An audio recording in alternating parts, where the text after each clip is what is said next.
An important geopolitical milestone was reached on March 2nd, 2025, when a massive summit was held in London.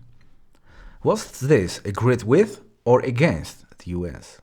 Is Europe breaking away from US policy?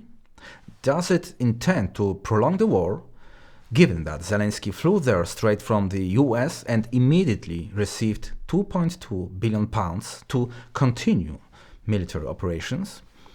Or is there something deeper at play?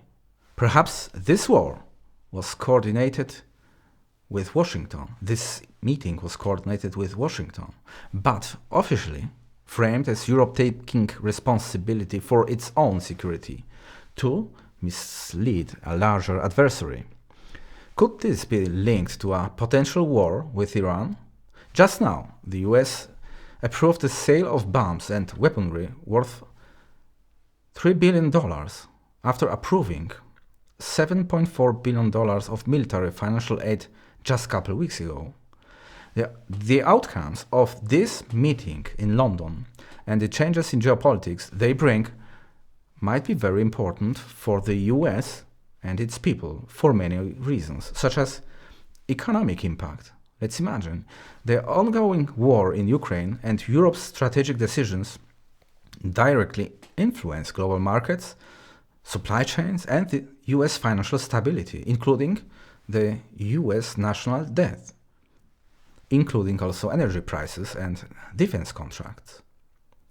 Secondly, there is a link between the war in Ukraine and the Middle East tensions. The massive US arms deal with Israel signals a shifting focus toward a possible conflict with Iran, raising the question, is Washington offloading the Ukraine war onto Europe to free up resources for the Middle East? Ladies and gentlemen, welcome back to the channel. Today we're diving deep into one of the most critical geopolitical gatherings of the year, the high-stakes London summit. This event brought together some of the most powerful leaders from across Europe and beyond to discuss the future of Ukraine and the war in Ukraine, the European security, and the shifting geopolitical landscape. But let's not be naive. While mainstream media presents this as just another political gathering, there is something much bigger at play. The US has frozen direct military aid to Ukraine, according to sources like the Wall Street Journal. But at the same time, Europe is stepping up, the UK actually is stepping up with a massive loan. Yes, a loan, not aid, of £2.2 billion to Ukraine.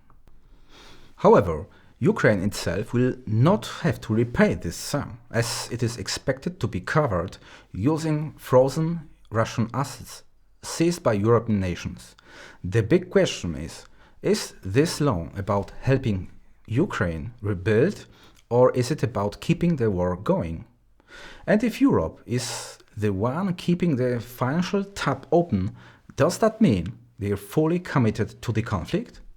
Or could this be an elaborate game where Europe and US secretly act in concert against Russia, BRICS, and Iran? Meanwhile, Washington has just approved a staggering $3 billion military supplies to Israel, as reported by the Times of Israel and Al Jazeera, right after delivering 1,800 bombs to this country and after approving military aid a couple of weeks ago amounting to over $7.4 billion. Could it be that the West is preparing for something bigger? And the next question is Europe being set up to carry the burden of the Ukraine war while the US shifts its focus to the Middle East?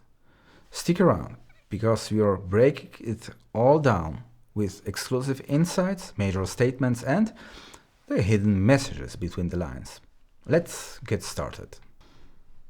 The London summit comes at a pivotal moment. We are now 3 years into the full-scale war in Ukraine, described so by the mainstream media, but in fact the war is only going on in the eastern parts of Ukraine, in the so-called Donbas region.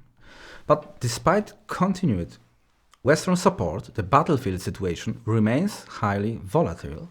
Europe is facing growing security concerns, with leaders questioning whether the United States under President Trump will maintain its previous commitments. At the same time, China has proposed a couple of weeks ago a separate peace summit with Russia and the US, leaving Ukraine entirely out of the equation. Meanwhile, European leaders like Emmanuel Macron and Olaf Scholz are pushing for a more independent European defense strategy. And here's where it gets interesting. Is Europe feeling betrayed by the US? Think about it.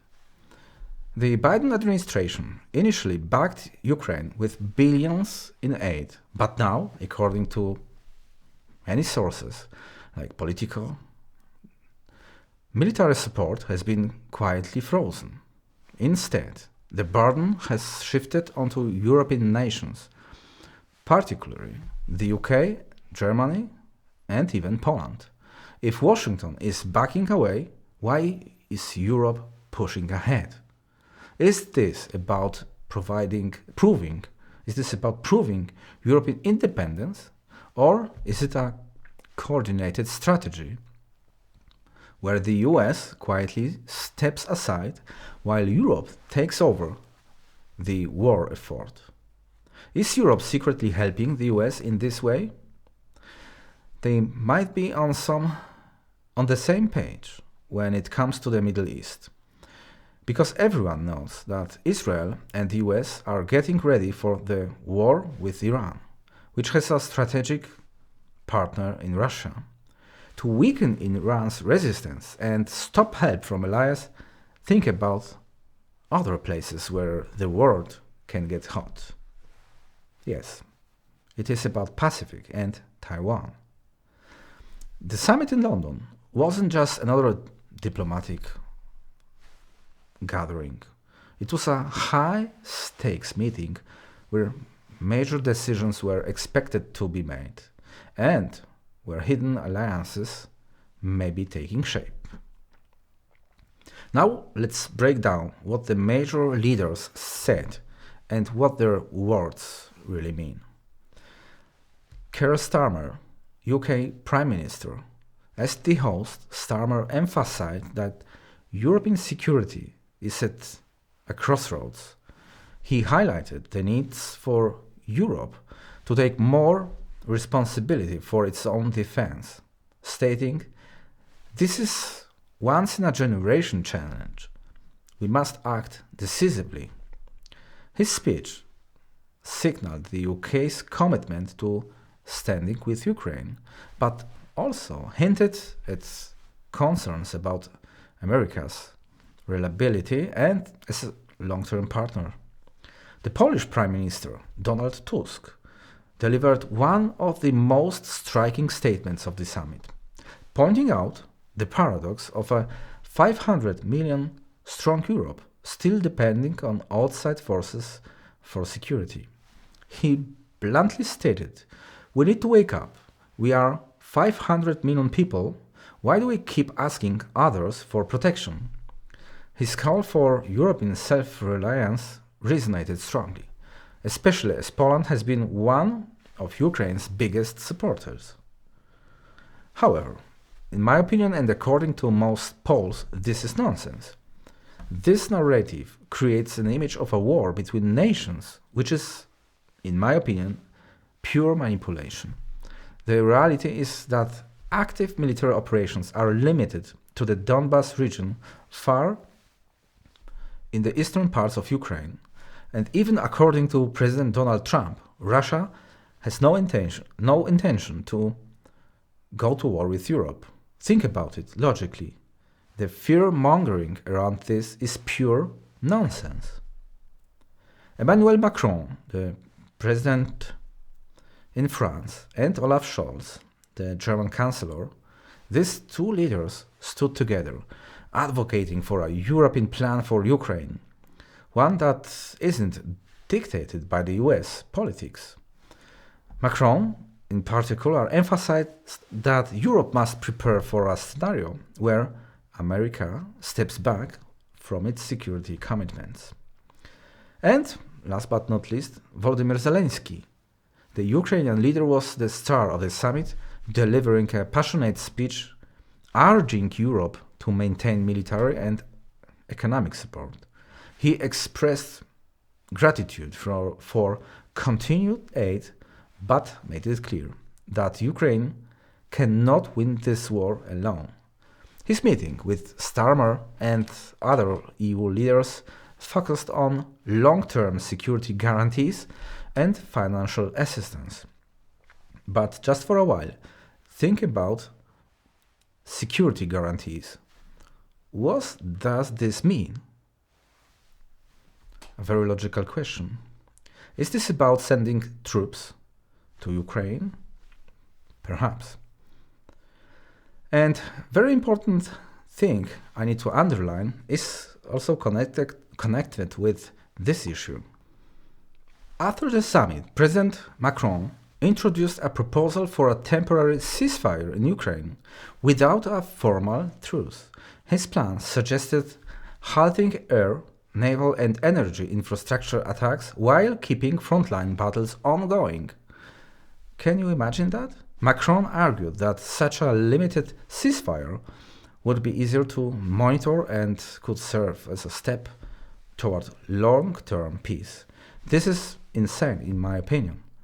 You have a ceasefire without a ceasefire, according to Macron's proposition.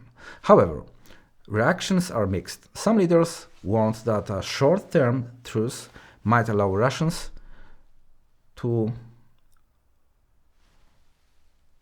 regroup and strengthen before launching new offensives. On the other hand, could this ceasefire be designed to justify deployment of European troops into Ukraine under the guise of stabilization, positioning them strategically to escalate the conflict in the near future if necessary? While the official statements were diplomatic, some tensions were evident behind the scenes. The UK faced backlash for not inviting leaders from the Baltic states. This was not just an omission, but this omission led to frustration with Baltic leaders publicly expressing their disappointment and concern over being sidelined in security discussions. Now let's take a look at Reuters. Kremlin says London summit on Ukraine was not aimed at achieving peace. And in my view, at least, it is hard to disagree with this statement. The Kremlin said on Monday that pledges made by European leaders at a London summit on Ukraine over the weekend to increase funding to Kyiv will not help bring about a peaceful resolution to this conflict. Ukraine President Volodymyr Zelensky met with British Prime Minister Keir Starmer and other Western leaders on Sunday, where they agreed to draw up a Ukraine peace plan to present to the United States 2 days after Zelensky clashed with President Trump at an extraordinary meeting at the White House. Kremlin spokesman Dmitry Peskov said that funding pledges from European leaders, including a $2 billion air defense missiles deal from Britain, will cause the war to drag on. This clearly does not relate to a peace plan, but will allow for the continuation of hostilities, Peskov told reporters. Now another article, very important, which is showing just an absurd from my perspective.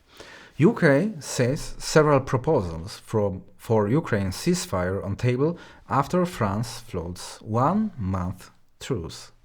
Very interesting. Britain said on Monday there were several possible proposals on the table for a possible Ukraine ceasefire after France floated a proposal for a month-long initial truce that could pave the way for a peace talks. Imagine, what is a ceasefire without a ceasefire? I don't know, maybe we should ask President Macron.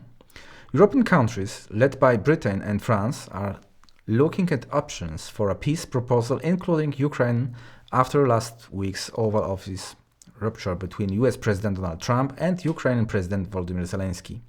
There are clearly a number of options on the table. Prime Minister Keir Starmer, spokesman, said, "I'm just not getting into a running commentary on the options."